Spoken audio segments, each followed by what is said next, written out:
a pony knowledge by. Oh, better.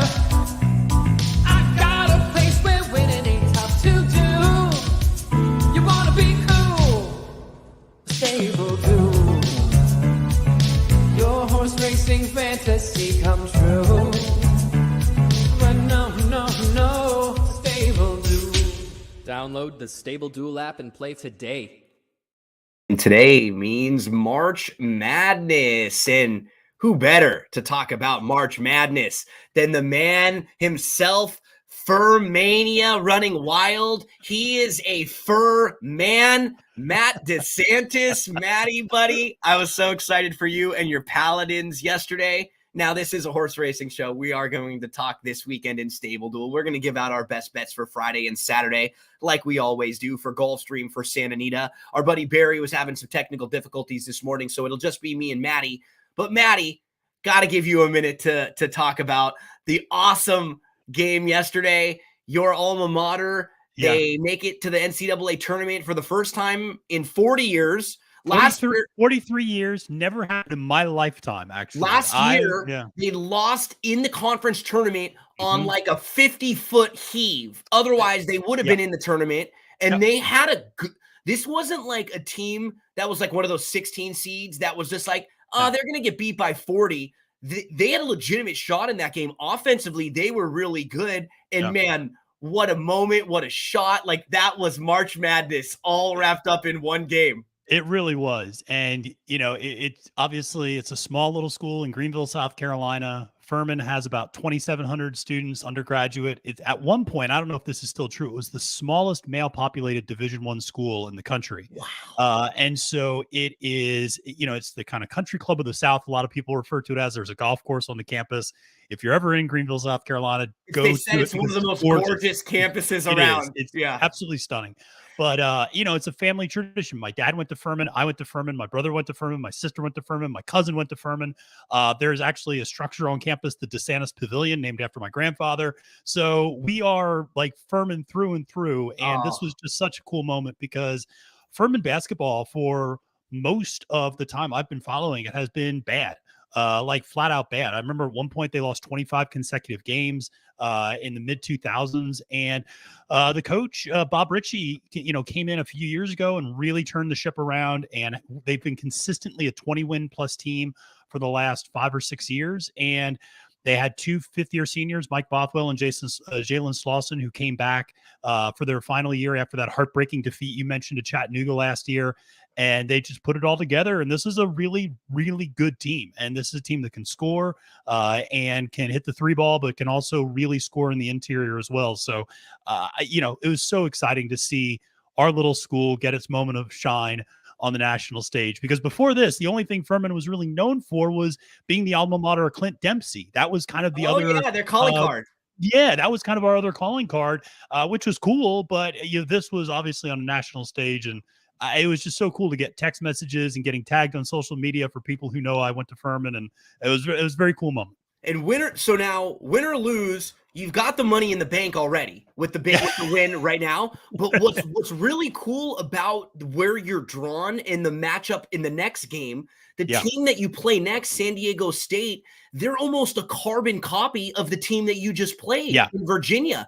They are like exactly the same. Very good defensively. They're going to slow you down, but they are not going to overwhelm you with their offense. They're not like a prolific shooting team. So they should. I think it's the same exact point spread again. I think it's a 5.5 point spread. 5.5, 6 point in that game. Again, I actually picked Furman to go into the Sweet 16 in my bracket as well. I think they have a legitimate shot here. So it's sort of cool because, you know, if you caught a team like maybe a Gonzaga or one of those really powerful offensive teams, they might have had a little bit too much offensively for you to keep up with. But these defensive teams, they don't, you know, they'll have some of those lulls that keep you in the game and really keep you competitive. And I think you have a legitimate chance to win your next game too. I really do. I think so as well. And, you know, it's funny. I know the commentators yesterday said Virginia plays the brand of, and I've heard this many, many times living in the East Coast and watching ACC basketball, living in Virginia. Virginia plays the brand of ball that it keeps them in every game, but it keeps their opponents in every game too. Exactly. You're right. And San Diego State's kind of this. You're right. The exact same way. They're not going to overwhelm you. Their game with Charleston was, I think, a 5 or 6 point game yesterday as well. And so, and Charleston was a team that can really shoot it. And so that can really show how good San Diego State is on defense. But I think Furman's just a team that, can persevere. They have 4 of their guys scored in double figures yesterday. So it's not just like a one-man wrecking crew that sometimes those small schools are like, where it's just like Oral this Roberts, one we great saw talent. They struggled yesterday. The small ass miss, he just wasn't enough against Duke. That's not the way this team is. You're right. They've got some size. They've got experience. They've got a couple of guys that are fifth-year seniors that have been around. This is a legitimate basketball team. They're well coached.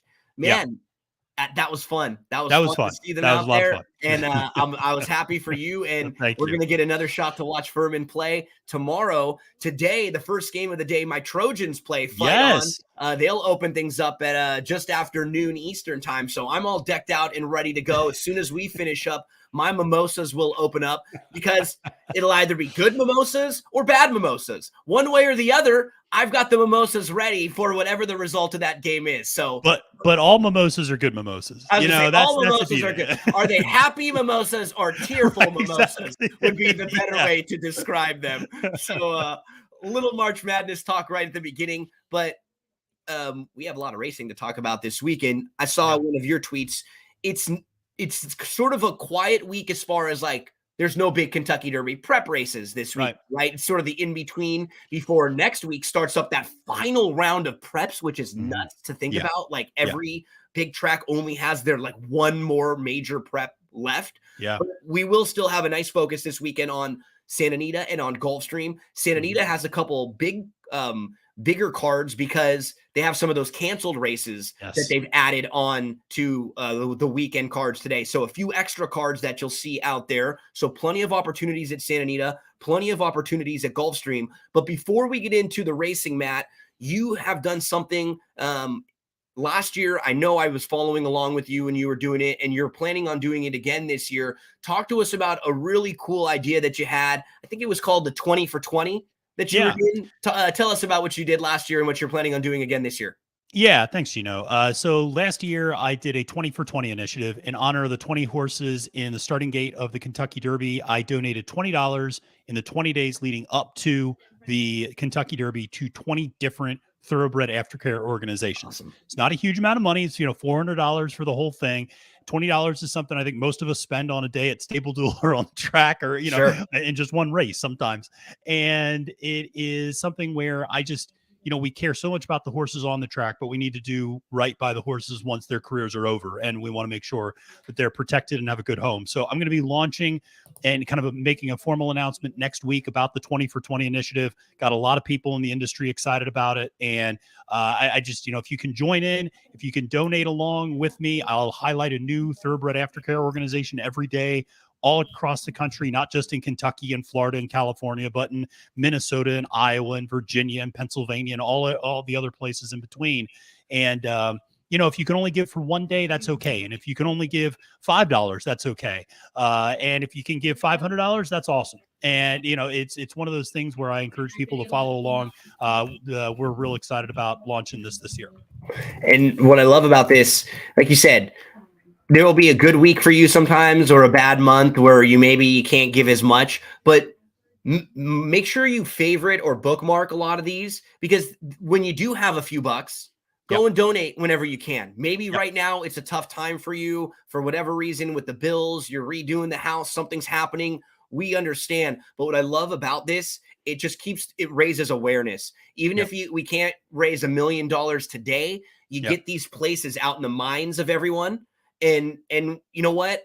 I guarantee you when you do this, at least 1, 2, 5, 10 people out there see it and go, wow, that was a cool idea. I'm going to send them $50, $20, $100. And that's all. One extra dollar is all that matters. And you bringing attention to this is awesome. Again, I'm never someone when we see people like posting tickets and stuff online, I never care about the amounts. That's never something that bothers me, right? Because what's $2 to someone is $2,000 to another. Absolutely. It's all different. And I've been in situations where the $2 is a lot and the 2,000 isn't, right? We've been there. We've all been there Yeah, we have. on good days and bad days, good weeks and bad weeks. So for me, amounts of stuff aren't much. It sounds corny. It's like, it's the thought that counts. Yeah, It's true. it's your skill that I'm interested in, right? Did you find me a 5-1, an 8-1, a 10-1 shot? Because that's what matters. If somebody bets $1,000 to win on a 4-5 shot, I don't care about that, right? Who cares about that? Show me some important stuff. Show me some skill. Absolutely. Show me some care. And that's what we're getting here from Maddie. So I look forward to sending a few donations into some of these great charities that Matt is going to raise awareness for. I tried to do something similar even in our NCAA bracket that we're doing. Just something small, $100 to the winner, and then $100 donated to charity for them. So that way, for the second place finisher, we're going to do 50-50. That way we'll at least have 2 charities that we donate to and we get to raise awareness to. I'll let everybody know which charities they are. So that way, if you do well in your bracket, maybe you can put a few extra bucks to one of those charities too. So, hey, you know what? We love to play the races. We love to put a few bucks in the games, but you got to give back when you have the means to do so, just a little bit. Any chance that you can help out, do so. We're going to do our best to try to help out, giving some winners today. Maddie, tell us what we have at Gulfstream at Santa Anita. What's that contest schedule look like today? Yeah, today at Gulfstream Park, there's a $10 $10 entry, $1,000 pot game, 3 entry limit. It is a feeder game for the horses and hoops contest that they have. Cool. So if you are one of the top 4 finished, now you get paid out, top, I think 12 in this contest. But if you're in the top 4, you actually get assigned a team in the Sweet 16 who will make it to the Sweet 16. And if they end up winning the national championship, you get another prize from Stable Duel. So very cool contest there. And then there's a St. Patty's Slugfest at Santa Anita, $30 entry, $1,500 pot. I forget it's St. Patty's too. There's so much going on. I'm so gonna have to get some Jameson popped open in a little bit too. That's how I celebrate. Just what I'm drinking. I respect it. Right, I was gonna say it's just a change of drink. So we get over to Gulfstream Park for today, Maddie, and I think we're both gonna get things kicked off right off the bat. I gotta say, I didn't know if there was anything special or particular. I thought today's card at Gulfstream was pretty solid. I thought there were a few just sort of strong. It's like early in the card, there's a couple strong maiden special weight races. There's another strong one later in the card. There's a good like optional claiming race too. So not a bad card for a Friday afternoon. Talk to us about race number 1. Where are you headed right off the bat today? Yeah, $84,000 maiden special weight going a mile on the turf, and you don't need to move your cursor one bit because I'm on the number 1 horse, Hardly Choice, 8-1 on the morning line.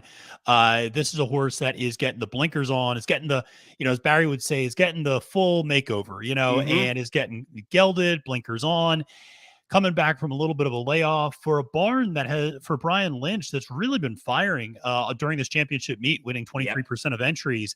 And I like this horse for a few reasons. This horse has decent early speed and has been able to kind of get out there in the lead. Now, I don't think that's what this horse is going to do necessarily, but this horse can gun it a little bit to make sure it doesn't get trapped down on the inside and shuffle back too far. I think ultimately it's going to sit behind probably the number 9 horse, who's kind of the rabbit a little bit in this race. And I think can just sit a nice trip. We talk all the time. You want to be forwardly placed in this Gulfstream Park turf course. And I think Hardly Choice breaking from the inside rail, that's probably going to happen. And so I just think you get the blinkers on. Like I said, you're coming off a rough effort last time out. And that was a good race. That was the Mooncat race that we talk about a little bit. And but you go back and look at who this horse has run against the previous 2 times, OK Boomer and Worthington, really nice horses. So it's been running against good competition, getting the makeover package. I like this at 8-1, only $3,000 in Stable Duel.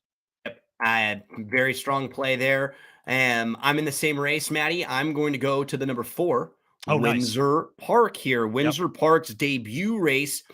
It was pretty good. It was on the synthetic. It was going long, and it was for a barn we talk about all the time for Shug McGahee. They just don't crank their horses first time out. They're much more patient of a barn that has horses get better second and third time out. So the 8 is Windsor Park in here. We can see fine start for Windsor Park, but gets hooked a little bit wide, right? Going into the first turn is way out here in the 4 path and is in between horses. So not the best, able to tuck in a little bit.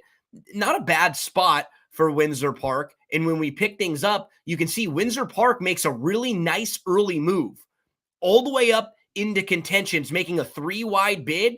But keep in mind, this is first time out. This is going 1.70 miles on the synthetic, moves right up into contention, and then just fades. It's not easy to go long first time out, top of the lane here, in between. But like, I like when I see horses run that type of race and just flatten out, because I hope they run the same exact race next time and they're just a little bit fitter and a little bit sharper and they have a little more bottom to them. And I think if that's the case, we're going to get a really good effort today from the number 4, Windsor Park.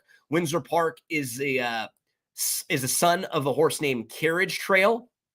This dam, Carriage Trail, was actually super talented for the same connections. Stuart Janey III, Shug McGahee. This horse was a multiple winner on the turf. This is a horse who was grade 2 placed and was a stakes winner. I think Windsor Park, who also has a turf winning sibling, has the ability to take a step forward on the turf course here. Path was a winner on the grass, and even the other sibs that didn't win on it did show a little ability there. So second time out, Maddie, Windsor Park. I just feel like there's going to be a lot of improvement here for Shug and stepping on the grass. Yeah, no, I like that play a lot. And yeah, this is a solid maiden special weight. It is very good. It's a good race to kick off the card. Yeah. So you'll go right next door, race number 2, which is another very nice maiden special weight race. This one's 7 furlongs on the dirt. Talk to us about your opinion in this race. Yeah, so this race, like you said, 7 furlongs on the dirt for 3-year-old filly, state restricted race, which is a key point that I want to talk to. There's an overwhelming favorite in this one, the number 1, Mama Maria. I'm going to try to beat that horse, breaking from the inside rail, and I'm going to try to do it with a horse that is on the far outside at 12-1, so a little bit of a big price, Principia, number 7 horse. And this is a horse that is, like I said, 12-1 on the morning line, only $750 in stable duel. And the thing I like about Principia is this is a horse that's been running against open company and has been running by and large, with the exception of one race, has been running against open company. In that one race against state restricted horses, finished second by a head, going long on the synthetic. So this horse has some ability, and I think is probably just slotted in the right position now. Gets the far outside post, which I like in a 7 furlong sprint. Can get, has good speed, but it's not necessarily, doesn't need a lead or anything like that. Can probably sit stalking mid-pack and then launch. I just think this is a horse, this kind of time has finally come to break its maiden. Is on the dirt. You'll see there's a lot of other surfaces strewn about on the PPs. But I'm going to take a shot with a big price, and I'm going to try to get past this big time favorite who's going to cost you $9,800. No, thank you for that. And I'll gladly use Principia at $750. And even if Principia doesn't get the win, I have a hard time thinking she's going to run a bad race. So like this horse. I think people look at races like this sometimes and they see that she's been in claiming races and they kind of dismiss a horse like this quickly. Sometimes, they look down, they're like, she's already been facing softer. Then like you point out, those maiden 25s and 16s, those are probably like lateral moves for this race. They're probably not as much of like a step up in class for a Florida bred maiden special weight race as it may look. As evidenced by, if you look at her effort 3-back versus 2-back, she was in a maiden claiming 12.5. Yep. Then goes to a maiden special weight state restricted 53 and runs better. Yep, and runs better. And she's completely dismissed at 26-1. And she fires a big race and almost wins. Yeah. So, clearly she's got talent. And I just think these state restricted races is an opportunity to get some prices. So I'll use her in race 2. And we're going to be against, should we go My Maria, or are we talking, oh, Maria, Maria? I was going with Mama Maria, Mama Maria. Mama there we Maria, go. Let me go. There we go. We got so many Maria directions. Do a little bit of a variation on Mama Maria. Yeah, like a medley. We can get going. A Maria medley here. But we're staying away from Maria in race number 2. No Maria for me and Maddie. But we move along on the Gulfstream Park card for Friday. I've got one more in the 6th, but you've got one in the 4th. So talk to us about race number 4, which is maiden claimer 6.5 furlongs on the dirt. Yeah. So I'm going to take a big shot here at the number 3 horse, Super Unison at 15-1 on the morning line. This is a horse that like I said, I'm willing to take a shot here. So the horse first of all, the horse is taking a big class drop, going from a maiden special weight 70 to a maiden claiming 35. Second, this horse, if you go back and not that we need to watch the replay, but it's what's interesting is in that race, those top 3 were really kind of much the best. And then everybody else kind of was behind them by a pretty significant margin. Gold Magic came back to run a pretty decent race. Actually, had a little bit of a troubled trip And you can yesterday. just see, looking at the chart, there's no passing in this race. No, it's a carousel. Yep. All the horses that were forwardly placed finished forwardly placed. Yep. Nobody made up any ground. Nobody made up any ground. I think Gold Magic's a nice horse. You're getting a huge class drop. You're also picking up, I think this is interesting. You're picking up Tyler Gaffleone on the mount. And this is a barn in David Fox, who's winning 24% maiden second start and has a history of doing well when dropping from maiden special weights to maiden claimers and doing so at a price. And so you put all those things together. Yep. I just think this horse is sitting on a good effort, even if this horse didn't really show much last time out. So I'm like I said, it's a little bit of a gut play. It's a little bit of a taking a shot in the dark, but these maiden claimers can be wide open. And the first thing I typically look for is the horse taking the big class drop. And that's Super Unison here. And so I think you're just going to see a much better effort out of this horse. Second time out too, to some extent, this horse clearly just flattened out, needed the race, didn't have the stamina. Now is going to get one under the belt. The works have looked solid since. So I'll take a shot with 15-1, only going to cost you, I think, $500 on Stable Duel. So very inexpensive play. And on a 9-race card at Gulfstream Park, you may need to double up. Yep. You will need to double up, at least in one race. And the race that I'm going to double up is in race number 6. Nice. I think there are 2 horses that I could give out as possibilities. Now, on paper, looking at this race, I felt like Oglethorpe will probably be forwardly placed in here. You have Memories Are Magic, who's cutting back from going longer, but I still think they're going to want to be forwardly placed. Happy Runner has been forwardly placed. Racket wants to go. Exact Estimate wants to go. Zakari is stretching out from sprints. So now all of a sudden, there could be combinations of like 5 different horses on the lead. Any of those 5 I could see showing speed, being more forwardly placed. I think it'll set up really nicely for the 1 in here. Most Wanted Man. This is a horse who Mike Maker claimed for 40. You'll notice the horse didn't have an issue competing with horses at this level, because at Saratoga and at Belmont in 3 consecutive races was 3rd against maiden special weights in really tough races. They dropped down to try to pick up a victory, but it was in November. And then following that, the race, the horse was sent to the bench for a few months and didn't get the type of trip they needed that day. Came back last time out, was actually favored, stepping back up first off the claim for Mike Maker, but they win 1.5 miles.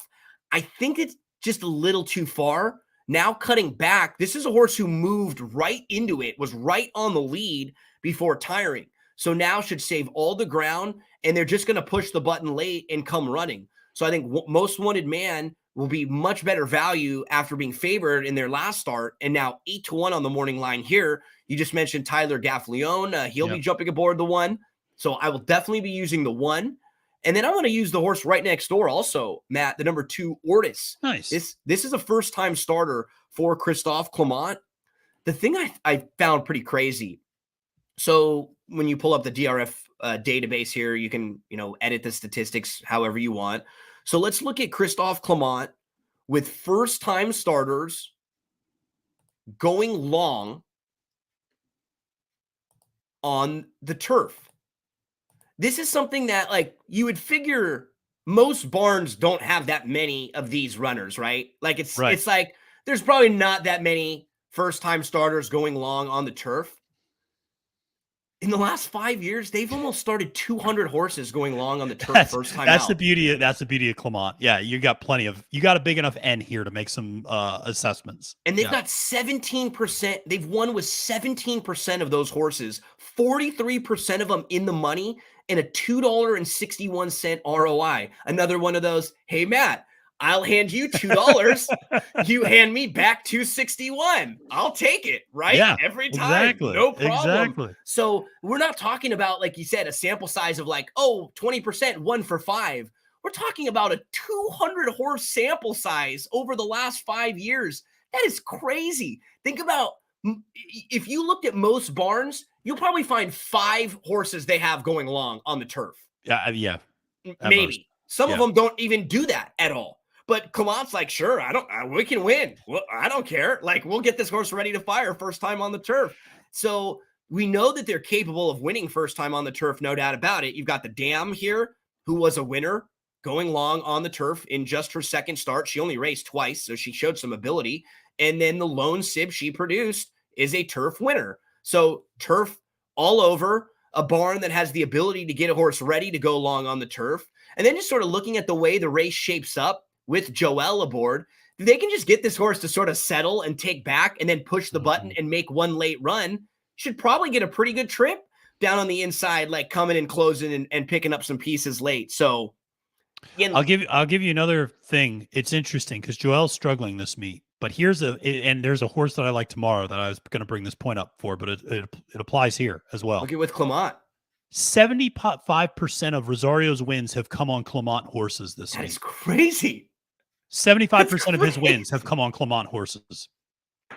That's I don't know what's going on with that, but that's interesting. Even during his struggles, these two are not struggling. No.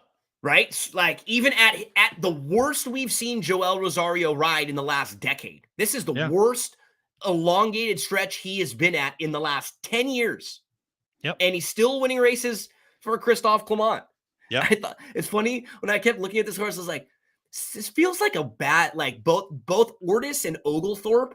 They're like, is that like a bad word? It feels like weird saying it's like Ortis, like Oglethorpe. Matt, you just got Oglethorpe. You know what I mean? Like, I feel like, oh, am I allowed to say that? I always feel like that's like a dentist office too. Yeah, like right. Ortis and Oglethorpe. Oh, you're right. Like you don't want to go to. Yeah, like the law offices of Ortis and Oglethorpe. Yeah, exactly. LLC. Yeah. I like that. So there's a look at Gulfstream Park for Friday for myself and Matt. A couple plays for you there. And you said there's I believe a $30 Santa Anita St. Patrick's Day Slam over at Santa Anita, right? Yep. So $1,500 pot, limit of 4 entries per person.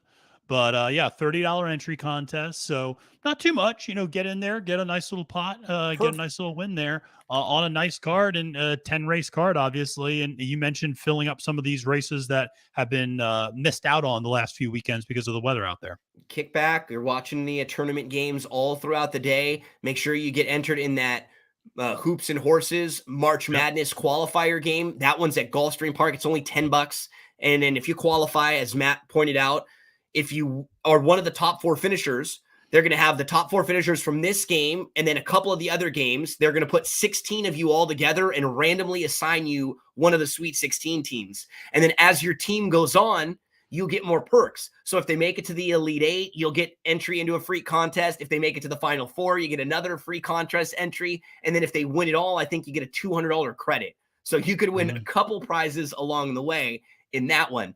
Today, Maddie, out at Santa Anita, you are going to be looking at races 7 and 8. I'm going to look at races 6 and 8. So I will start us out in race number 6. It is down the hillside turf course. It is the Irish O'Brien, a makeup race that was carded one of the last few weekends and was canceled. And going up and down this field, Alice Marble, talented. She's the horse to beat. She's 8-5 on the morning line. She's pretty versatile, but she's a tracker. She wants to sit and she wants to have a target. Big Summer, not really very fast. Wants to sit off with a target. Shocking Gray has been in excellent form, but a horse who wants to come from out of it.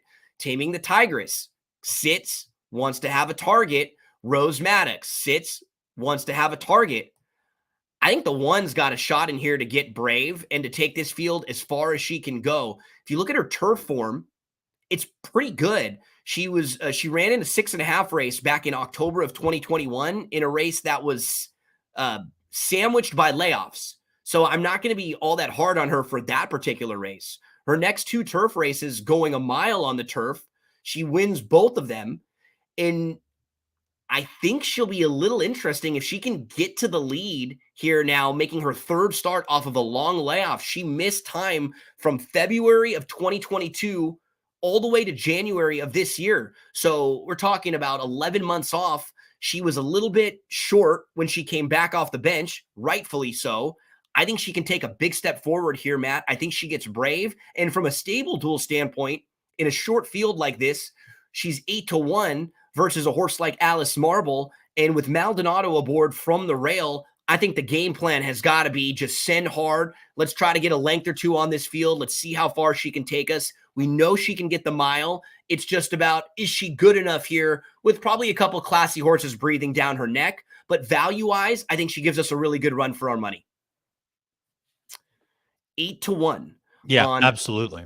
On Feeling Graceful, and that's in the stakes race today, race number 6 at Santa Anita. And you will be right next door, race number 7, 6 furlongs on the dirt. It's a maiden 50 claimer. Talk to us about this one, Matty. Yeah, so I'm going to go with the number 1 horse, Regulation Dazed, 6-1 on the morning line for Doug O'Neill. Horse will only cost you $5,000 in stable duel.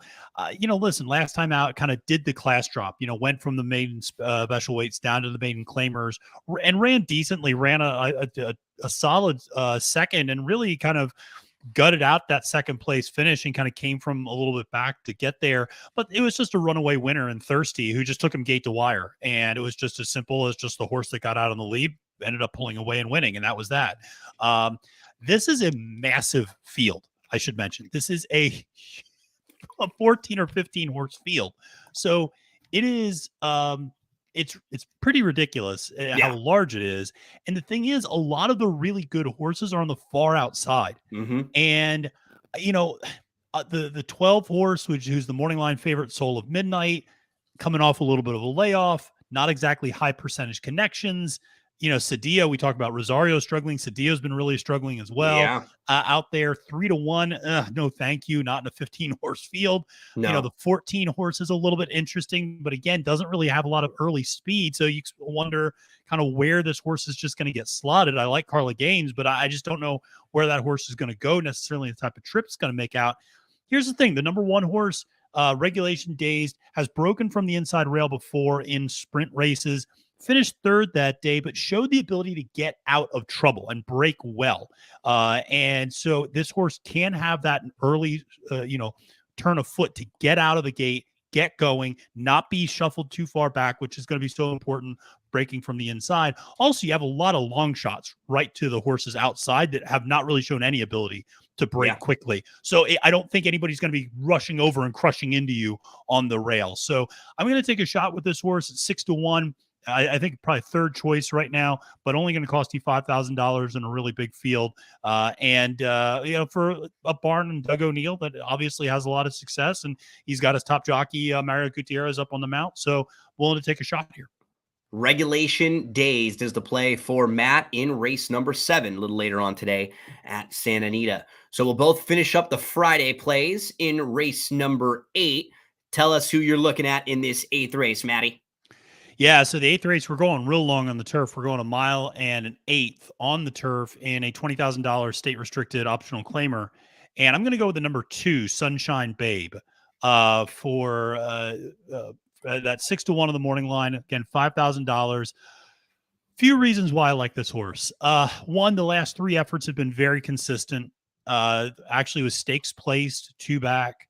And had to shorten up and was running on the downhill turf course at 6.5 furlongs without Lasix.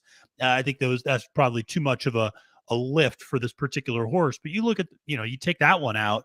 Last 2 or 3 efforts have been really solid at this level.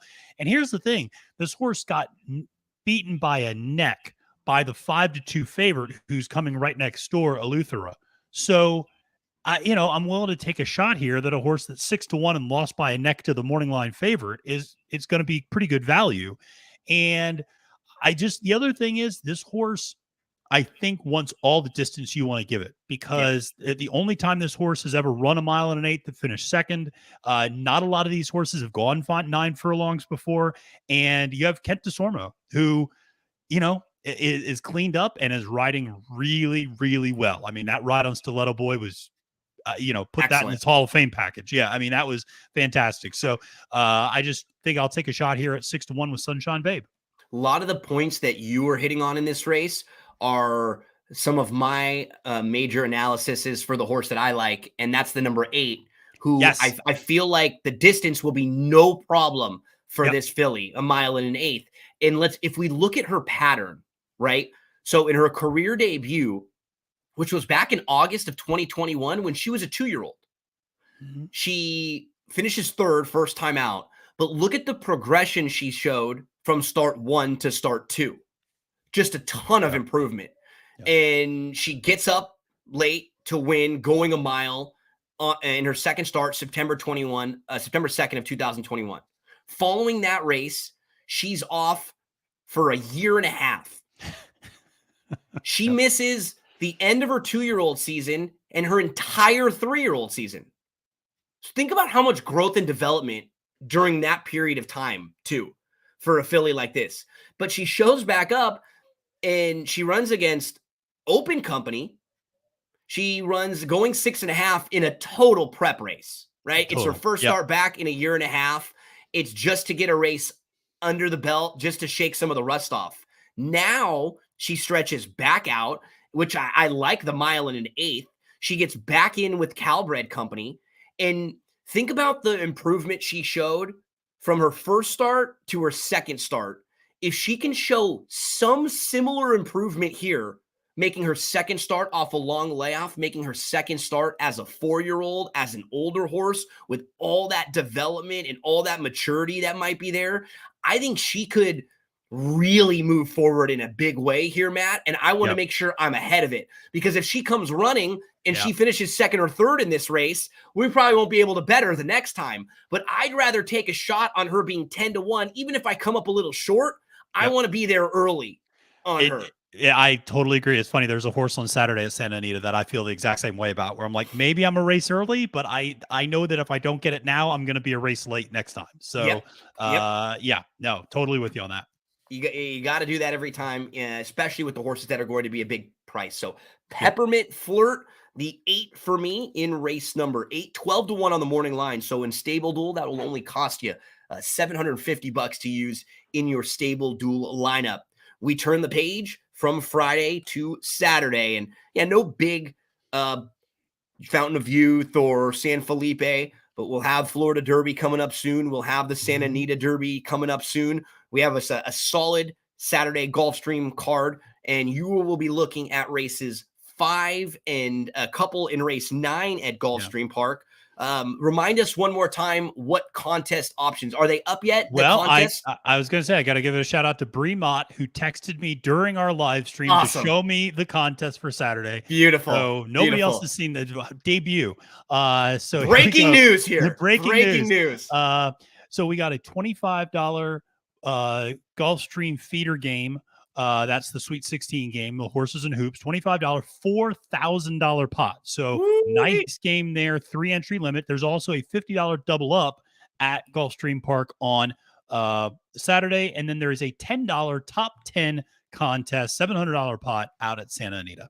So keep in mind, today, Friday, Saturday, and Sunday will all have some of those feeder games for the Hoops and Horses tournament. There'll be one of those each day, 4 winners in each of those contests. And those 16 will all be assigned teams for next week for the Sweet 16, because as of Sunday, we'll know the Sweet 16 and we'll know the final 16 teams that remain. So Matt, in race number 5, you and I will actually be in both the same races today, 5 and in 9. Talk to us about race number 5, who you're looking at in this 5 furlong turf sprint. Yeah, maiden special weight for the fillies, $84,000 purse. And I'm going to take a look at the number 4 horse, Decidedly So. Debut runner for Brian Lynch, trainer I mentioned, a horse that I liked on Friday, who's had a nice meet. Here's the thing I like about this horse.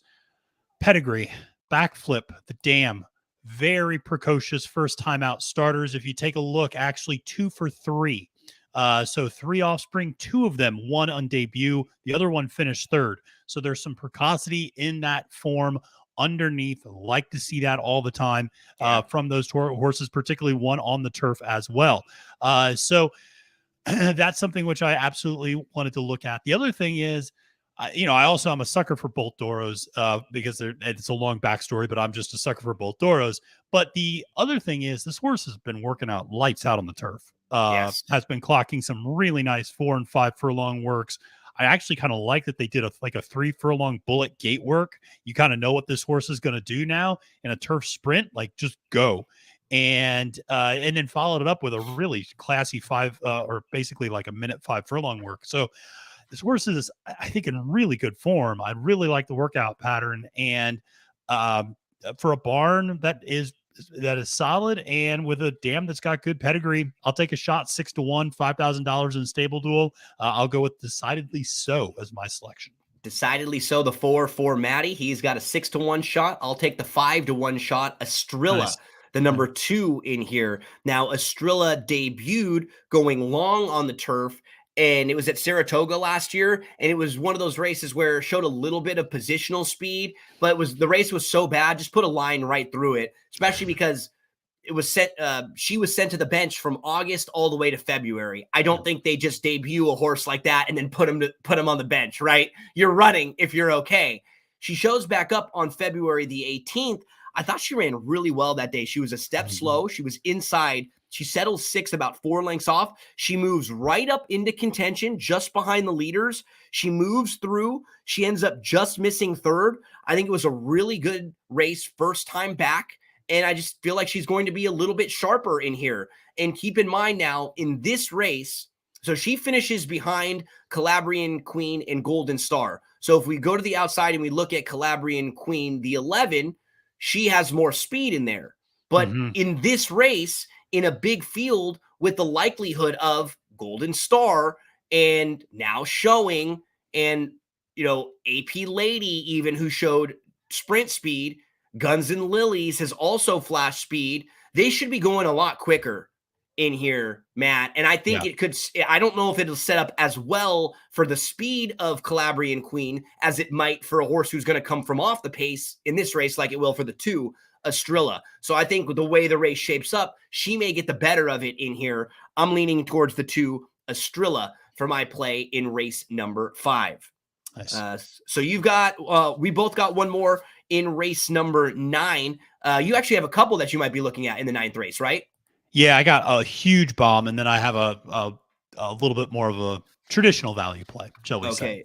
So, this is a super contentious race too. Yes. This is a race that's in the coast to coast pick 5, which is brutal. Like, because honestly, you can make cases for, like, you go through this field, so many horses you can make a legitimately strong case for them, which is races that I love to bet. So who's on your radar here?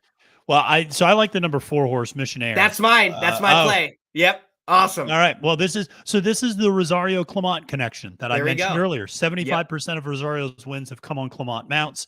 Here's the other thing. This horse, I think showed some ability on debut. Tampa is now coming down. I like that this horse did the 1.8 miles before as well. So you talked about going long on the turf is kind of Clement's thing.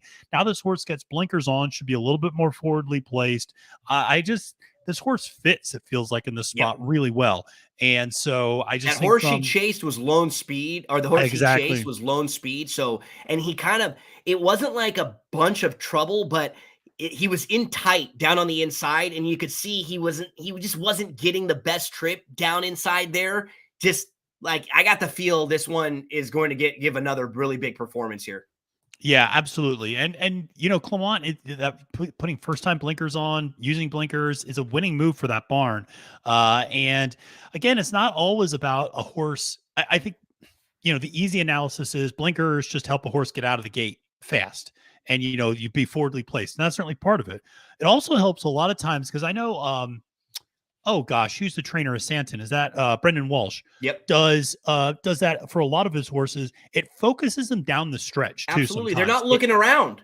they're not looking around. They're not looking for their friends to run with. There's you keep going, like just keep Yep. going, and until I tell you to stop, do not stop. And just, and so I think, particularly on the turf, I think that's really important. I think on the dirt, a lot of times it is about get out fast, get out in the lead and get there. Sure. On turf, it's so much more about focus and stay straight and don't worry about everybody else because you need to just keep running down the stretch. So like that move with Clement a lot. Missionaire 8-1, but you said you also have a bomb in here. I got a bomb. I got the number 8 Greystone. Matt, 30-1. I'm going to use this horse in the pick 5 and at least one ticket.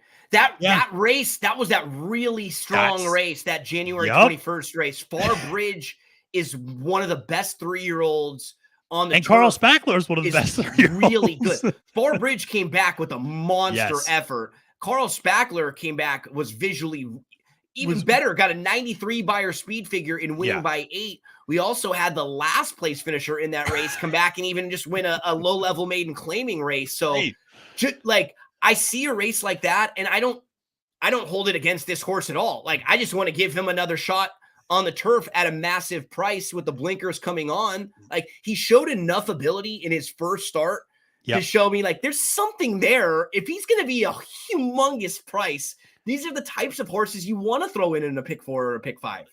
That's what's so interesting is Atfield throws this horse out there initially in a stakes race for debut. So there's clearly some expectations that this horse has been training really well, that the pedigree's good, the Atfield had a high opinion.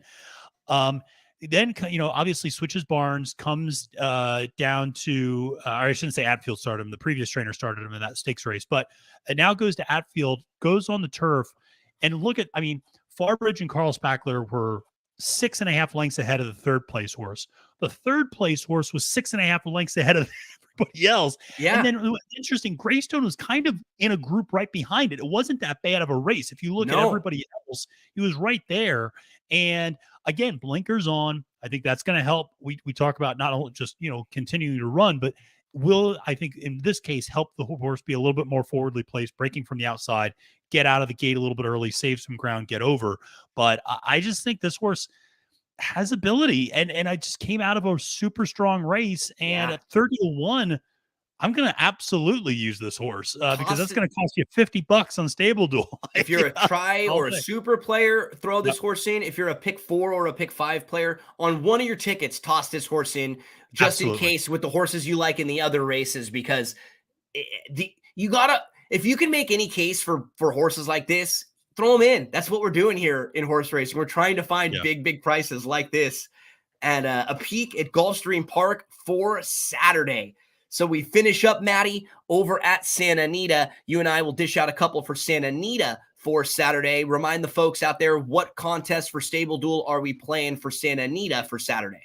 Yeah, so for Santa Anita Saturday, and we have, if I'm not mistaken, one big contest, which is a $10, so affordable, $10 top 10 contest with $700 in the pot. Entry, 3-limit entry. And so make sure to play that. There's also, just to let people know, even though we're not going to cover it, there is also a $5 Golden Gate contest on Saturday as well. So if you want to get in that action, feel free to do so. Check out the great racing up in Northern California. Matt, you're going to start in race number 1 right off the bat with maiden special weights. Talk to us about who you're looking at in the opener on Saturday. Yeah, so this is a 5.5 furlong sprint on the turf, and I'm going to use the number 2, Lunar Impact, for Dan Blacker and Ramon Vasquez. And this is another one, Gino, if you want to pull up that, you see the replay of the last race, but just the performance of the last race, how everybody did. Sure. We just talked about a key race with Carl Spackler and Far Bridge. Look at the number of italics in this race that came back. The winner came back to win a nice stakes race, actually came back to win a stakes. Then you look, the 4th place horse came back to win next time out. And switched surfaces and did that. The 8th place horse came back to win next time out. Yeah, and actually then just ran to second in a stakes race. Yeah. The second to last place horse came back and just absolutely crushed competition in a maiden claiming race. So this is clearly a pretty strong race that this horse is coming out of. I think this is a barn that does very well in maiden second start, winning 27% of those. Yeah. I like that a lot. I think this horse showed some initial speed, a little bit of initial flash in debut. I think just, 6.5 furlongs might have been a little too far. Now cutting back to 5.5. I just think there's a lot to like here. 8-1, only going to cost you $3,000. I think this horse is sitting on a very nice effort. The works since that last race have been very strong as well, particularly like that March 4th work, and then even the March 13th work, both very solid. So I'm going to take a shot with Lunar Impact in race 1. 8-1 on the morning line will only cost $3,000 for Matt in that stable dual lineup. I'm going to move to race number 5. We'll go a mile on the turf here. This is a starter allowance, a 25 starter allowance. So this is a race for fillies and mares who have started for a claiming price of $25,000 or less over the last couple years. Now, I do think the 2, Lady J, fits very well in here. I do think the 6, Harper's Gallop, fits pretty well in here. The horse who is really sneaky to me is the outside, the 8, La Vikina. So let's look at the recent form, I guess just the overall form for this horse. 24 races in her career. She's been in for a claiming tag twice, and both of those times were wins. So in her career debut, she was in for a maiden 25. She won. Following that, she got put into a 50 starter allowance, and every other race since then, she's been protected. Every other race she's run until her last race, where she dropped back in for 25 as sort of like a wake-up win. She dropped in, sat a perfect trip, and won. She's capable on both surfaces. In fact, she may be even a little bit better on the turf. And if you sort of look at her form here, she ran into the same horse 3 times in a row. 'Tis an Adventure. So that horse who's just a little bit better than her beat her 3 times in a row. Prior to that, she's in a first level allowance race at Del Mar. I mean, that's a lot tougher than this spot that she's in right here, where she was 30-1 that day. I think her form is a little bit sneaky. Her turf form is pretty good. She's been in the money in 6 of 9 starts on the turf, and she's got some speed, but she doesn't need the lead. She can sit close. I just sort of think from a class standpoint, she fits pretty well in here, Matt. She's 8-1 on the morning line, so she's only going to cost $3,000. If you're playing that coast to coast pick 5, she's in there. She's in that race. This is that one of those races. There's also a middle pick 4 at Santa Anita that starts in the 5th race this weekend. Maybe a horse to throw in the pick 4 along with. So I think she's honest, and those races at Golden Gate are a little sneaky. She's been facing better company for a lot throughout most of her career. Yeah, I like horses coming down from Golden Gate a lot of times. They don't get bet. They don't get bet, and those are good races and good horses up there. They are. I will stand by that. Yeah, so I like that play a lot. Vikina at 8-1 will only cost $3,000. Me and Matt both have one more play to dish out for Saturday at Santa Anita. My play, Matt, is going to come in race number 7, which is a stakes race. And in this 7th race, I don't think there's that much speed in here. And, you dive into the field. Paris Secret was really impressive winning first time out in Ireland. Havana Angel is not fast. She wants to sit. The Wild Grazer, they're going to add the blinkers.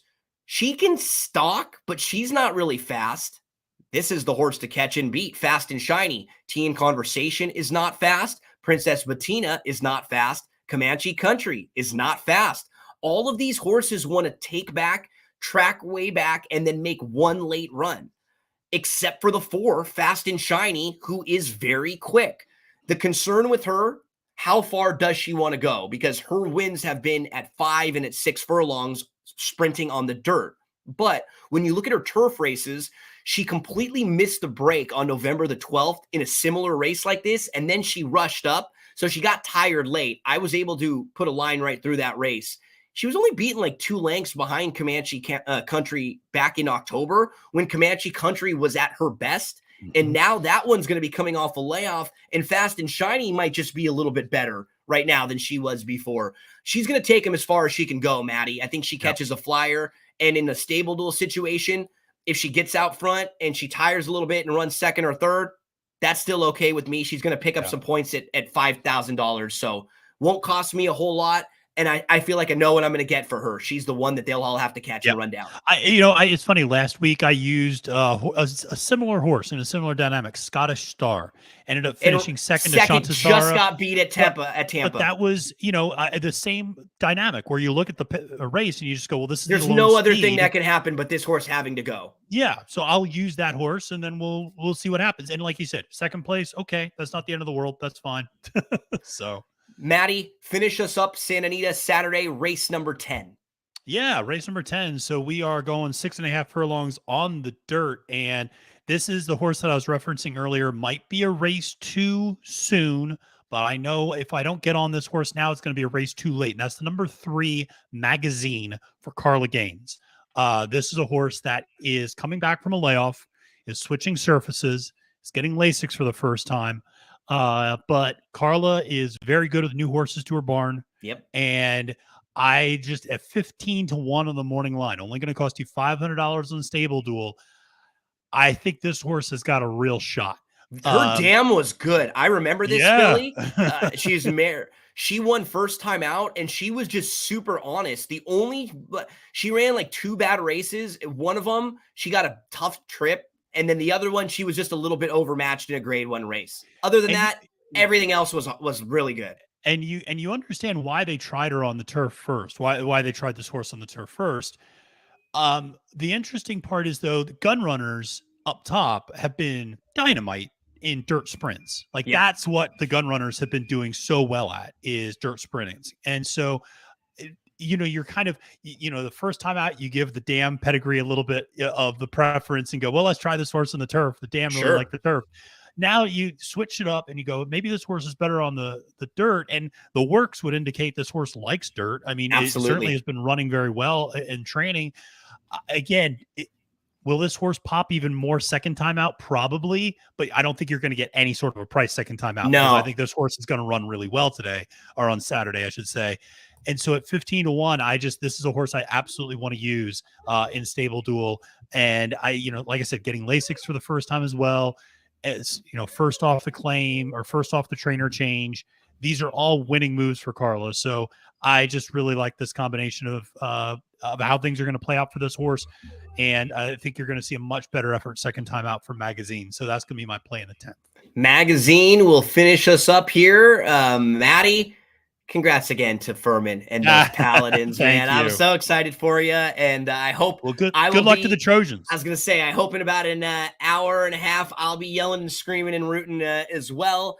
We always miss our buddy Barry when any one of the crew of our tripod isn't around. It always feels a little bit lonely without one of the 3 of us. I always enjoy hanging out with Matt and with Barry, but Barry will be back with us next week. Maddie, I know you've got a busy day ahead, so good luck to you, and thanks so much. You did Oaklawn for capping the card this weekend, right? If anyone else wants some help. So no capping the card, just did some stakes previews, previewed the Whitmore Stakes. Another one of the guys on Trust the Profits did the Essex handicap. And so we got, if you're interested in that stakes daily double, check out what we got. If you just follow me on Failed to Menace, you can get all that good content. Great stuff. Always from Matt. Good luck to everyone out there. Thanks so much for hanging out with us. Remember, we'll be here with you every Friday morning, 10 o'clock a.m. Eastern time. Big Stable Duel games this weekend, Santa Anita and Gulfstream Park. Get involved in those hoops and horses. Make sure to see if you can qualify to get one of those Sweet 16 teams for next week. If you ever have any questions about Stable Duel, feel free to reach out to Matt. Feel free to reach out to myself. We always love helping you out, and we'll see you back here again next week, bright and early. But before we leave, we've got to say hello to our good friend, Joey Cleveland. Take it away, Joey. Better, you want to spread your pony on the